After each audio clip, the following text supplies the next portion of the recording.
Standing up in San Antonio. This is, according to Callus, episode 642. Yes, we're talking about the convention again today. The RPT Convention. Thursday is over. It is now Friday. What went down on Thursday? Well, we had the Permanent Rules Committee, the Permanent Platform Committee.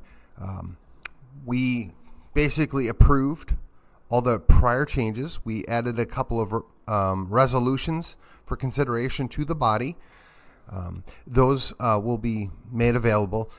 Everything stayed pretty much the same. There's no significant change. However, I will point out that the Senate District Caucuses felt very strongly in a couple of different areas that we flipped the vote on the Convention of States plank and struck it back out in committee. However, because it was close, I signed on to a minority report, just like I promised my folks in Senate District 8. You will get a floor vote on Convention of States. And I've spoke on this many, many times. I have my own personal opinion. But really and truly, I'm just tired of the fighting, the back and the forth, and, making enemies out of people that really are our allies and, quite frankly, are our friends. And we need to act and behave in that way. And it's disappointing. That being said, we'll get our floor vote. Win, lose, or draw, we'll have a clear answer, and hopefully we can move on. Also of note, the Rules Committee did report out Rule 44 was slightly modified. That is, that they're no longer going to be asking to require judges to basically swear that they agree with the platform, because it would tie hands and potentially lead to recusals. However, they will still be held under Rule 44 for misconduct. Well, not necessarily even misconduct, but just bad decisions. In other words, you're doing something here that is in violation of what we, the Republican Party of Texas, think is appropriate. So judicial misconduct is an entirely different thing. There is a process for dealing with that. I don't believe that's the role of the Republican Party of Texas. And quite frankly, I'm glad that they changed the rule to modify it to accommodate for the judges' needs. We do hold them to a different standard. I would say a higher standard, but certainly I don't want them tying their hands, because there are plank platforms that perhaps are looking to change law, and if they were to agree with that ahead of time, that would cause a conflict, and we don't want to do that. We want to make sure our good judges stay there and continue to do good work. In addition, as I mentioned before, Rule 46, which is to close the primaries, has stayed in. They did not strike it or change it of any significance. So there will be a push, a continued push to close the primaries. And I think this is probably the most important thing we will accomplish out of this convention, save actually getting a legitimate opinion from the convention as a whole on where the Republican Party of Texas stands on the Convention of States. So I think those are two big items. The other things that are getting ready to play out is we're going to have a 6-way race to be the next chairman of the Republican Party of Texas. I've made no secret that I support Abraham George. In addition to that, my SREC man, and again, it's the State Republican Executive Committee for SD8, has been Jim Pickle for the last couple of years. Been really happy with the work he's been doing for us. We would not get closed primaries without the work of Jim Pickle. Did he do it all? No. All committees are a team. They all work together to come up with a proper outcome. But he was the primary mover behind that, and it needs to be acknowledged and appreciated. And I'm confident that that word has been getting out. That being said, I don't have anything that I would say against his opponent, because he's running for re-election. And honestly, there's not a whole lot else that is necessary. But I will say this. I'm not quite 5 minutes into this episode. I've kind of run out of things to say. I will have an update. It'll come out probably about 1 o'clock today with the announcing the wins, or the projected wins, if you will, on the various races that I've mentioned. It should be noted that the challenge with this is everybody's got their favorites. Everybody has an opportunity to support and speak freely in favor of their candidate. I think it's a poor form to spend time especially at a convention, bad-mouthing somebody you don't support or bad-mouthing your candidate's opponent. If you're going to support your candidate, you need to be willing and able to say why your candidate's the best. And if you don't have a candidate that you think's the best, perhaps you shouldn't be advocating on anything. Unfortunately, I will tell you from firsthand knowledge, we do have people within our, SD that feel that it's far more important to work against people, to talk down people, to look to, quite frankly, just hurt the party, hurt the movement by their actions. And to that end, there was an election on Thursday that was going to come down to be the committee man, right? The person that was going to carry our vote out of SD8. And I'm not going to use names because at this point I'm not looking to make a huge stink out of it, but it's not that hard to figure out. I did post the appropriate text. But we had a candidate come out for that role, and that role is to support the SD and support the SD's choice to the best of your ability. Now, I have no problem if somebody comes up and says, look, I'm going to support whoever comes out of here, but in the event that that person gets eliminated, this is my first choice, and this is the person I'm going to push for. Because at least they're being honest. Secondarily, I have no problem with somebody coming up and says, I don't have a strong favorite.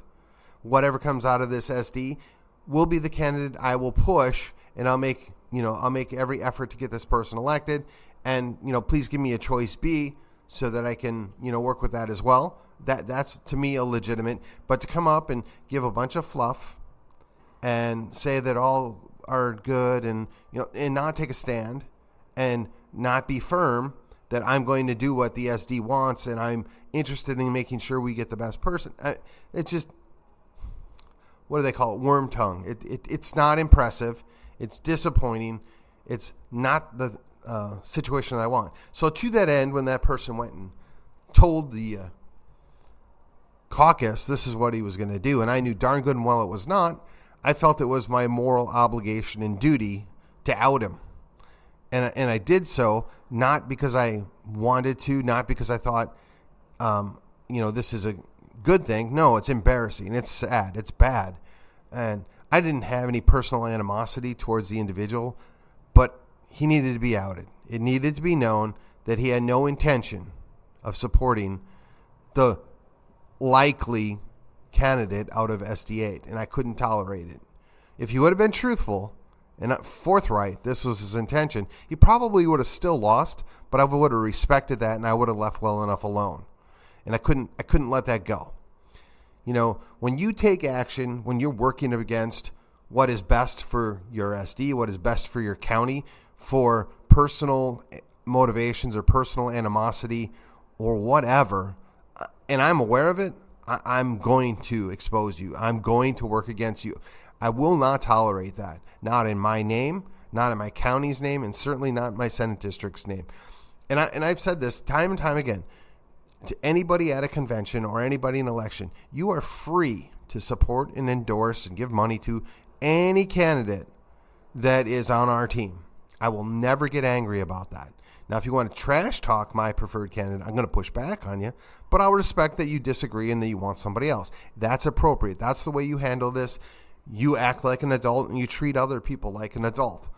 But when the primary's over or the election's over, we're all still on the same team. And it's just so frustrating that this group of folks that I'm not going to mention, I'm not going to bring up their names. Again, it's not hard to figure out if you're in Collin County or in SD8. They've outed themselves, and they're going to keep outing themselves. And to a degree, they're proud of it. They're proud to stand in the way of what's best. And it's nuts. That being said, so I executed the only option I had. I outed them. That individual did not even make the runoff in a three-way race. And I was grateful for that because it would have been an embarrassment. And I'll talk about that a little bit more after I make my announcement of who the winners were. I'll probably come out within the hour. I want to do it as a separate episode because it's going to be quick and easy, much like this one is.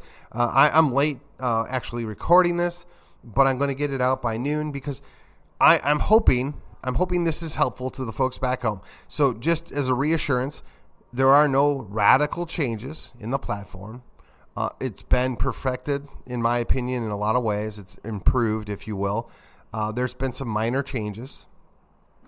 We've addressed some issues that have come up in the last 2 years. We've cut out some fluff, some other things that are maybe duplicative or unnecessary. We worked a long time to trim it down and kind of get things to work well. And I'll be honest, it's still 240 some odd planks long. There's a whole lot of information and data. You need more than 5 minutes to read through this. When you have a platform, and it's important as this is, you really need to take the diligence, sit down, maybe commit 45 minutes to an hour, depending on reading speed, to look through it and make sure it's something you're comfortable with and make sure it's something that you want to support. And to that end, I'm aware that once it gets on the ballot, it's most likely going to pass. It's very rare that a plank that hits the ballot doesn't pass.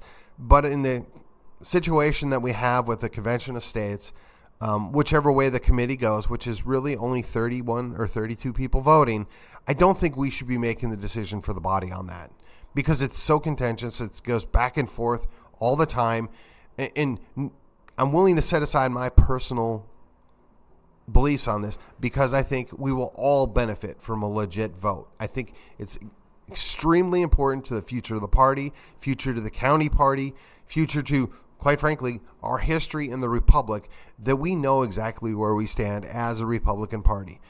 And to that end, I'm going to push for a roll call vote. I know it's going to take a lot of time. I know it's, maybe not everybody's favorite thing, but I think it's the best way.